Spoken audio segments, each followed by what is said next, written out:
मैं बता रहा था कि हमको डायरेक्ट कॉलम लास्ट वाली रो पे जाना है, तो हम कंट्रोल डाउन एरो प्रेस करेंगे।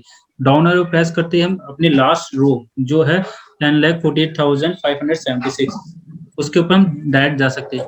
सेम अगर हमको सबसे एक्सट्रीम राइट में जाना है, सबसे लास्ट कॉलम पे जाना है, देन हम प्रेस करेंगे कंट्रोल एंड राइट एरो की। कीबोर्ड के अंदर आपको राइट एरो की दिख रहा होगा, आपको कंट्रोल के साथ प्रेस करना है और आप सबसे लास्ट के अंदर चल जाओगे। ठीक है, अब लेट्स सपोज कि यहाँ पे कोई काउंट नहीं है कॉलम्स का, बट हम कैसे पता करें कॉलम्स का यहाँ पे कितने काउंट है, या मैं इस कॉलम पे हूँ तो कौन से कॉलम्स के ऊपर हूँ। ठीक है, तो मैं इसी के साथ फॉर्मूला भी आपको ऐड ऑन करता रहूंगा कि किस कंडीशन के अंदर हम कौन सा फॉर्मूला यूज कर सकते हैं। ठीक है, सो यहाँ पे मैं यूज में लूंगा कॉलम्स। ठीक है, और bracket open and bracket close करके एंटर मार दूंगा।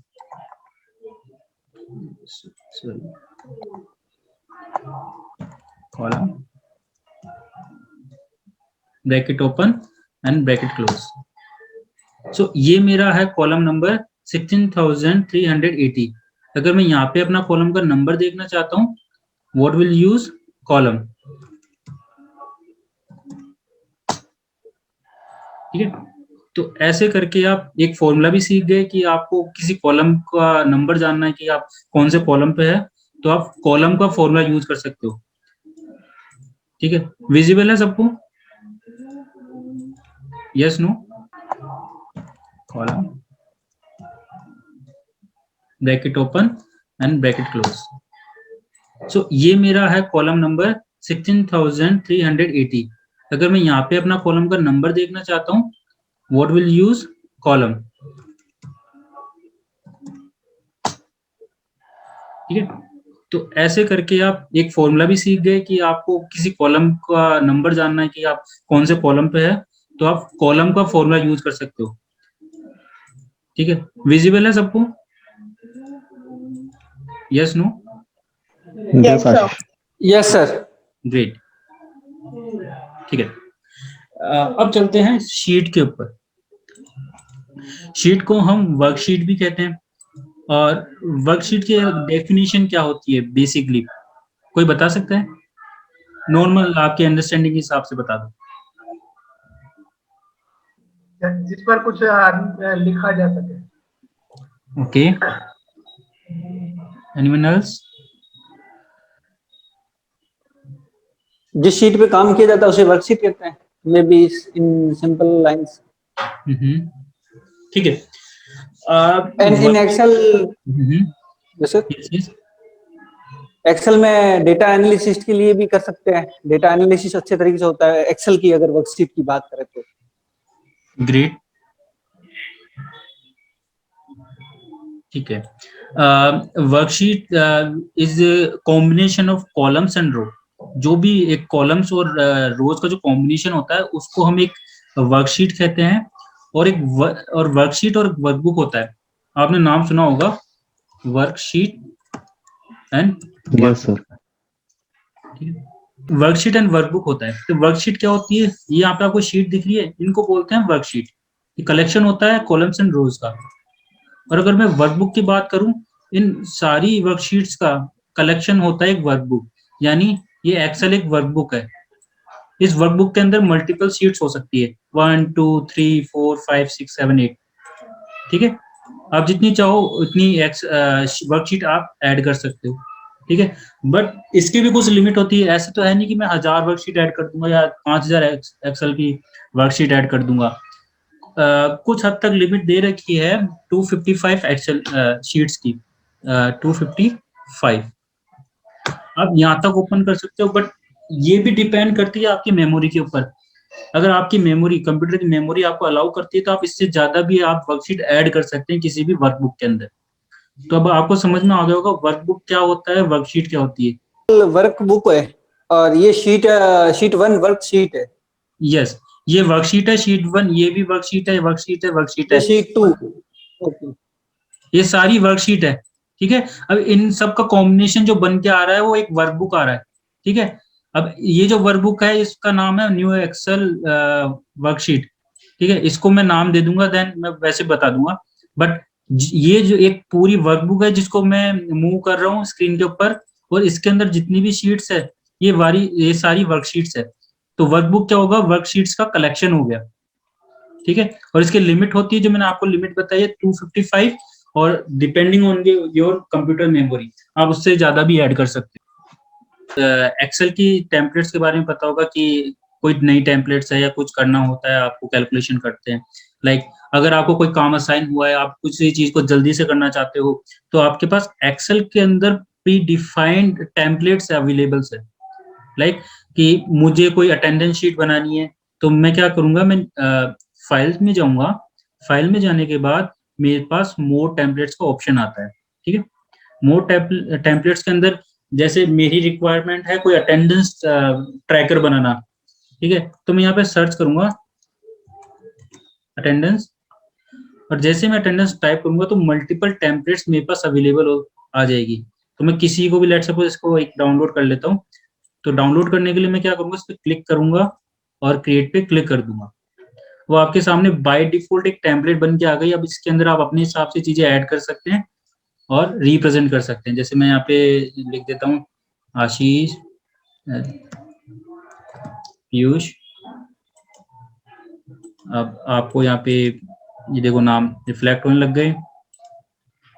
यहाँ पे भी ये एक टेम्पलेट है जो बाय डिफॉल्ट एक्सेल के अंदर बनी हुई है। तो ऐसे कुछ भी टेम्पलेट्स, ऐसा कुछ भी काम हो तो आप ऑनलाइन भी अगर सर्च। आशीष, यस सॉरी आशीष सर, आप प्लीज बताएंगे ये कहाँ से आता है? आप बिल्कुल, ठीक है। ये चीज लाने के लिए क्या करते हैं, हम फाइल पे जाते हैं, फाइल के अंदर जैसे होम आता है तो होम के अंदर आपसे पूछता है कि आप ब्लैंक वर्कशीट ऐड करना चाहते हैं या कोई प्री डिफाइंड टेम्पलेट ऐड करना चाहते हैं। तो मैं मोर टेम्पलेट्स पे गया।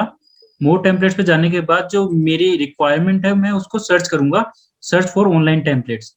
अगर आपका मतलब माइक्रोसॉफ्ट एक्सेल आपका एक्टिव है, यानी एक्टिव प्रोडक्ट की है, तब तो ये आपको ऑनलाइन सर्च करने देगा, नहीं तो ऑफलाइन के अंदर कुछ टेम्पलेट सेव होती है तो वही आपको पिक करने देगा, ठीक है। यहाँ पे आप चेक कर सकते हो बिजनेस से रिलेटेड जितनी भी टेम्पलेट्स है, आपको एक बार चेक करना पड़ेगा ओके, कि अपनी रिक्वायरमेंट के हिसाब से। जैसे एक टेम्पलेट और डाउनलोड कर लेता हूँ मैं,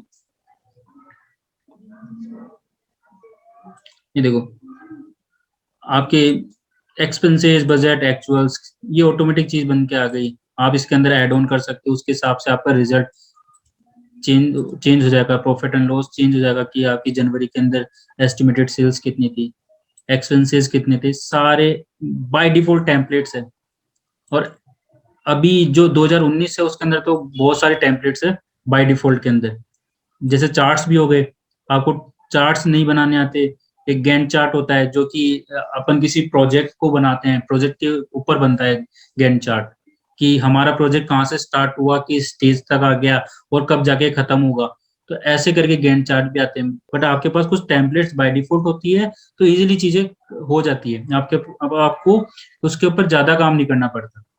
तो 2019 या 2016 जिसके पास भी है उसको मल्टीपल ऑप्शंस वाली टेम्पलेट्स मिल सकती है, ठीक है। Now coming to the topic again. अब थोड़ा सा बेसिक से वापस से स्टार्ट कर देता हूँ।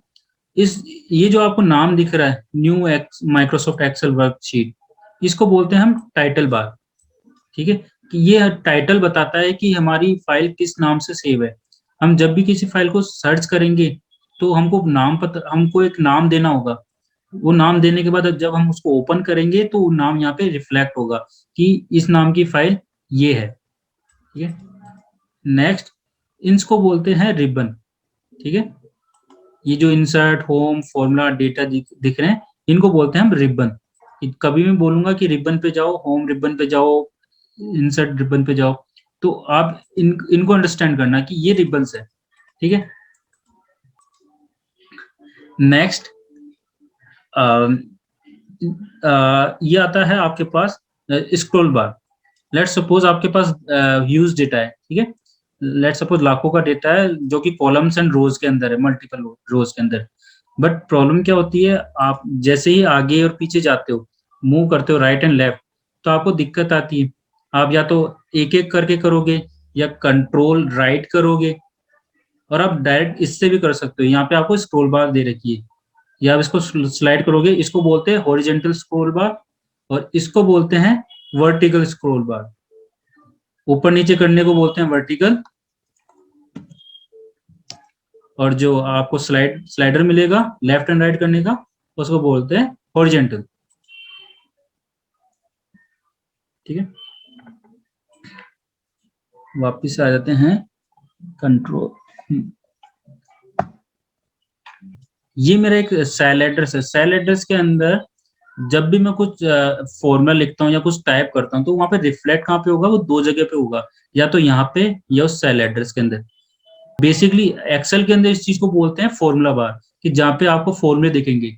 बट कुछ ऑप्शन ऐसे होते हैं जिसके अंदर प्रोटेक्शन होता है कि हम एक्सेल शीट को प्रोटेक्ट कर सकते हैं, और किसी सेल पे जाएंगे तो वहां पे फॉर्मूला नहीं दिखेगा। ये मैं आपको एडवांस के अंदर बताऊंगा कि मतलब आप किसी सेल एड्रेस पे रखोगे और आपको यहाँ पे कुछ भी नहीं दिखा कि कोई फॉर्मूला लगा हुआ है, नहीं, बट बैकग्राउंड के अंदर उसमें फॉर्मूला लगा हुआ होता है। तो समझने वाली चीज यहाँ पे ये है कि ये फॉर्मूला बार है और ये सेल एड्रेस है, तो आप दोनों जगह से आप इसको यूज में ले सकते हो। अगर आपको कुछ टाइप करना है तो आपको दोनों जगह दिखेगा, आपको यहाँ पे भी दिखेगा और यहाँ पे भी दिखेगा। ठीक है, नेक्स्ट टेक्स्ट और नंबर। ठीक है, और स्पेशल कैरेक्टर।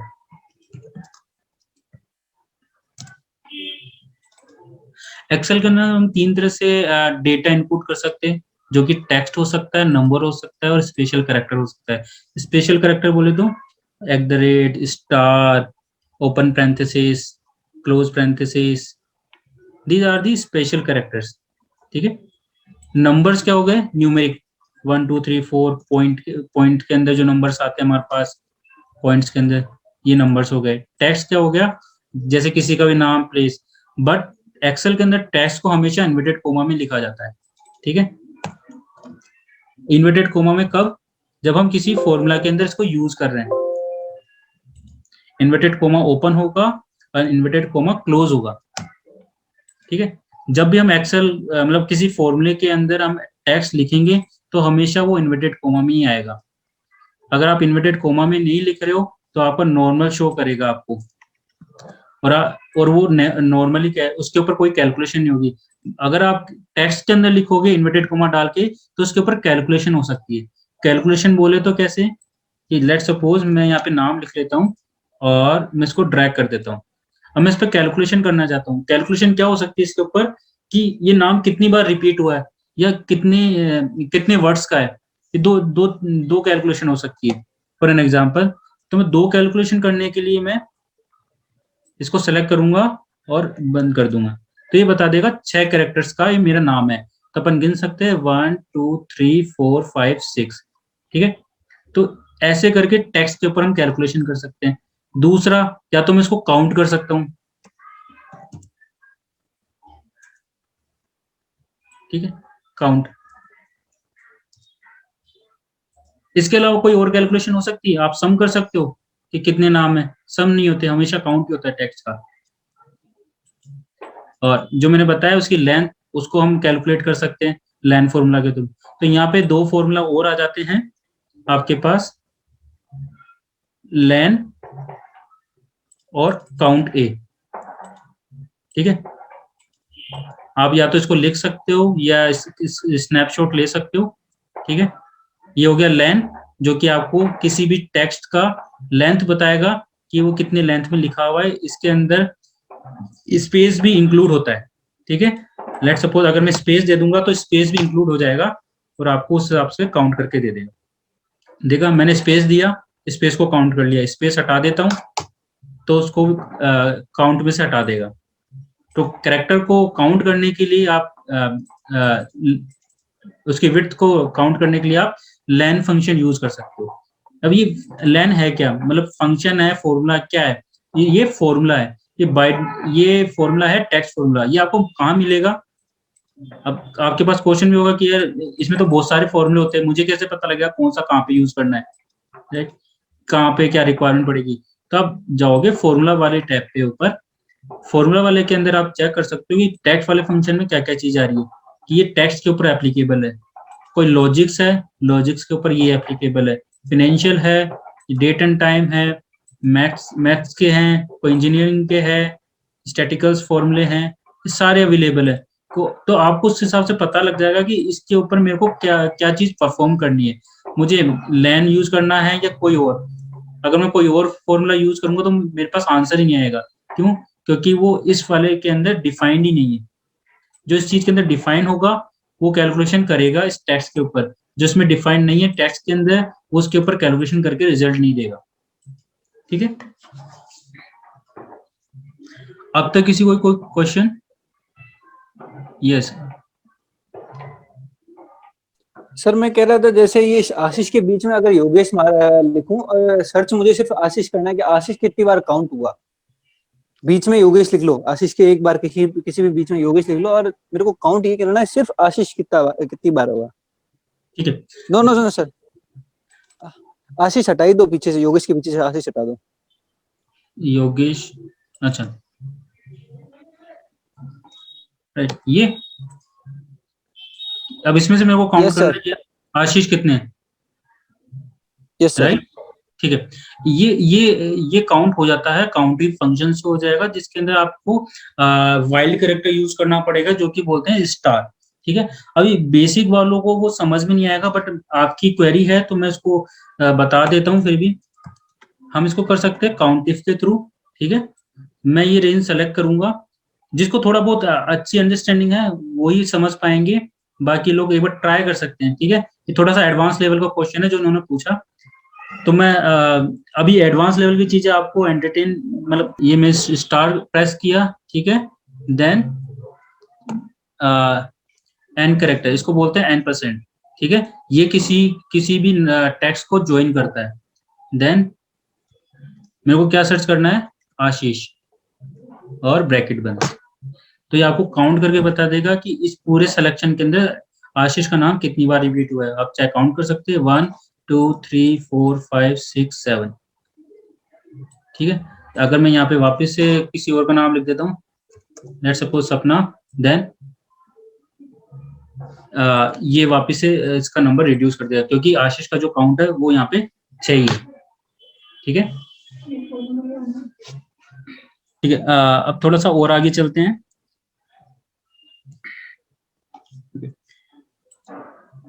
अब एक्सेल के अंदर कुछ चीजें बाय डिफॉल्ट होती है। बाय डिफॉल्ट मतलब लेट सपोज मैं नंबर्स लिख रहा हूँ, ठीक है, 1 2 3 4 5, तो ये नंबर्स मुझे मैं अभी मैनुअल टाइप कर रहा हूँ, मैं चाहता हूँ कि नंबर जहां तक मैं सिलेक्शन करूँ वहां तक ऑटोमेटिक जनरेट हो जाए।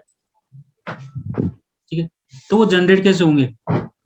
वो दो तरीके से हो सकते हैं। एक सीरीज फिल का ऑप्शन होता है जो कि आपको होम के अंदर मिलेगा, दूसरा हम शॉर्टकट यूज करते हैं, आप 1 प्रेस करो,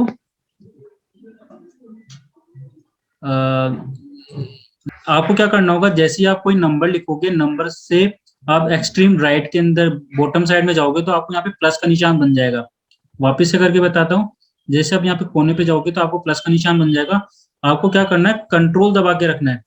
जैसे आप कंट्रोल दबा के रखोगे तो एक सीरीज फिल कर देगा 1 2 3 4 5 6। ऐसे ही सेम आप ऐसे भी कर सकते हो, 1 2 लिख के और इस सीरीज को रिपीट कर सकते हो। जब आप 1 2 लिखोगे तो आपको कंट्रोल दबाने की कोई जरूरत नहीं है, आपकी सीरीज रिपीट होती जाएगी। बट अगर मैं सिंगल नंबर लिख के ड्रैग करता हूँ तो मेरे को कंट्रोल दबाना पड़ेगा सीरीज को रिपीट करने के लिए। तो ये डिफरेंस है कि अपन सीरीज को अगर ड्रैग करते हैं, जो मैं कर रहा हूँ इस प्रोसेस को बोलते हैं ड्रैग करना। ठीक है, मैं इसको माउस से होल्ड करके इसको नीचे तक ड्रैग कर रहा हूँ, तो इस जो प्रोसेस में फॉलो कर रहा हूँ उसको बोलते हैं ड्रैग करना।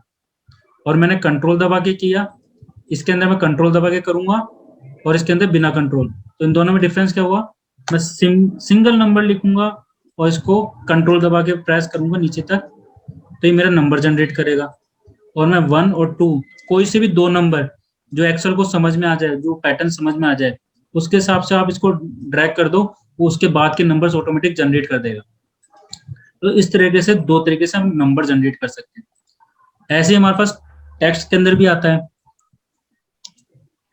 मंथ्स के नेम, जैसे हो गया जैन फेब मार्च अप्रैल। ठीक है, तो अगर मैं इसको सिंपल ड्रैग करूंगा तो ये मेरे को मंथ्स के नाम शो करने लग जाएगा, जैन, फेब, मार्च। मैं कहीं से भी स्टार्ट कर सकता हूँ, जैसे मई, और मई से मैंने इसको थैंक्स माँ। ड्रैग करना स्टार्ट किया, तो ये मेरे को मंथ्स में बता देगा। ऐसे ही आप शॉर्ट इसके अंदर फुल फॉर्म में लिखोगे तो फुल फॉर्म के अंदर ड्रैग कर दिया, जैसे यहाँ पे देखा आपने, मैंने शॉर्ट फॉर्म लिखी तो शॉर्ट में ड्रैग कर दिया, फुल फॉर्म लिखी तो फुल फॉर्म में ड्रैग कर दिया। अब चीज आती है थोड़ी सी एडवांस के लिए, ठीक है, इस चीज को ध्यान से देखना। अब मैं चाहता हूं कि मैं किसी ऑफिस में काम करता हूं, मेरे पास काम ऐसा है कि मुझे कुछ फाइलें हैं जो कि मुझे हर बंदे को असाइन करनी होती है, 50-50, 100-100, ठीक है। तो मैं क्या करता हूँ, बार बार नाम लिखता हूँ। लेट सपोज अभी मैं नाम कंसिडर करता हूँ आशीष,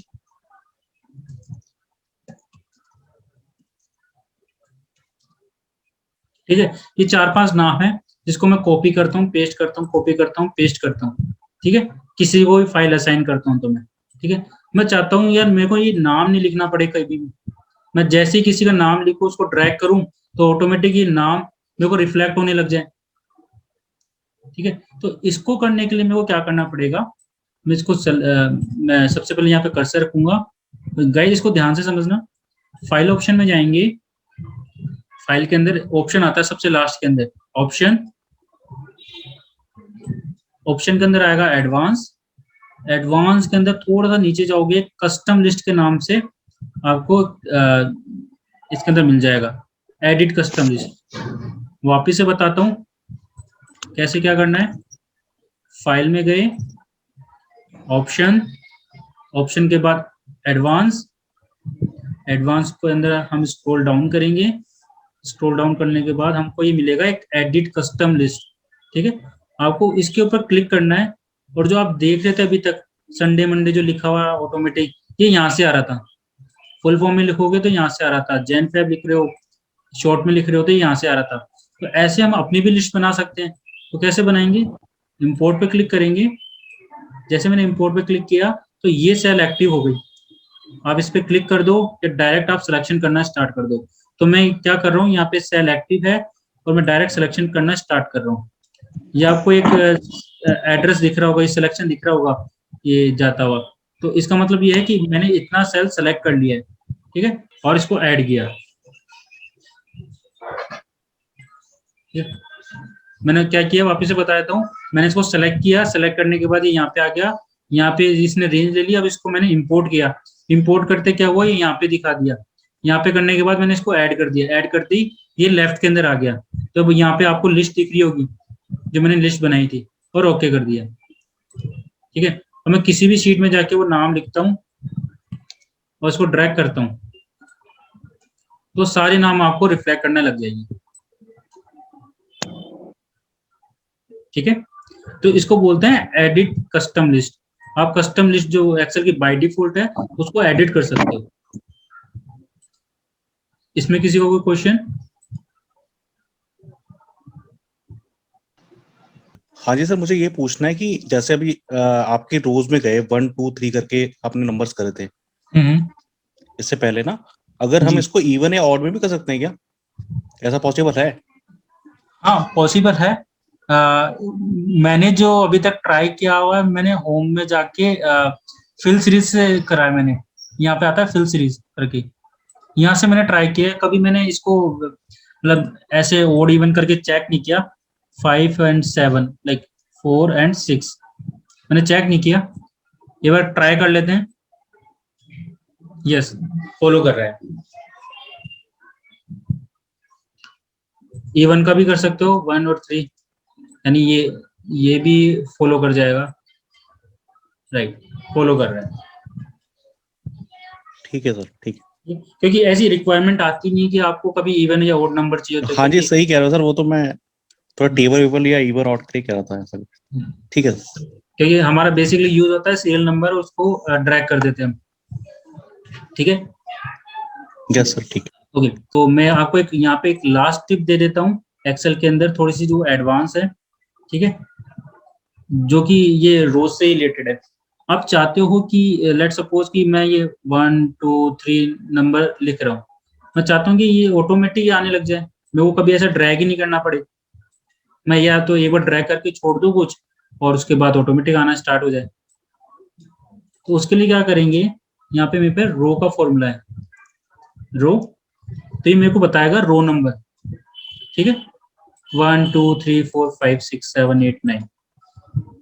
तो ये भी फॉर्मूला आपको बता देगा सेल का नंबर क्या है, 1 2 3 4। बट इसकी प्रॉब्लम क्या है, अगर मैं इसको यहाँ से लिखना स्टार्ट करूंगा तो यहाँ का एड्रेस देगा ट्री का, तो आपको करेक्ट एड्रेस नहीं देगा कि ये फर्स्ट है, सेकंड है, थर्ड है। बट आपके पास एक टेम्परेरी सॉल्यूशन है कि आप रो का फॉर्मूला यूज कर सकते हो।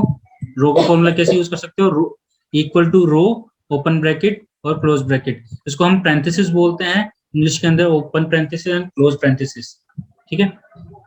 अभी जस्ट मैं इंफॉर्मेशन के लिए बता रहा हूँ कि हाँ ये फॉर्मूले होते हैं, अब लगाते कैसे, इनका सिंटैक्स क्या होता है, कैसे अप्लाई करने हैं, किस जगह अप्लाई होंगे, वो मैं आगे बताऊंगा जो आगे की क्लास लूंगा। बट एक जनरल इन्फॉर्मेशन के लिए मैं इसलिए बता रहा हूँ कि आप कभी भी लिंक कर पाओगे चीजें हम कैसे यूज कर सकते हैं। अगर मैं आपको एक साथ ये 10 चीजें बता दूंगा तो आप लिंक नहीं कर पाओगे, आपको जब कंडीशन होगी तब उसको यूज करोगे तो आप लिंक कर पाओगे कभी भी। तो मैं कंडीशन के हिसाब से आपको चीजें बताते जा रहा हूँ, फॉर्मूले ऐड करवाते जा रहा हूँ, ठीक है। तो आज की क्लास यहीं स्टॉप करते हैं दोस्तों। अगर आपको ये मेरा वीडियो अच्छा लगा तो आप इस मेरे चैनल को सब्सक्राइब कीजिए जो कि एक्सेल फोकस के नाम से, और अपने दोस्तों के साथ शेयर कीजिए, और अपने कमेंट्स मुझे वीडियो के कमेंट बॉक्स में लिख के बताइए कि आपको ये वीडियो कैसा लगा। Thank you.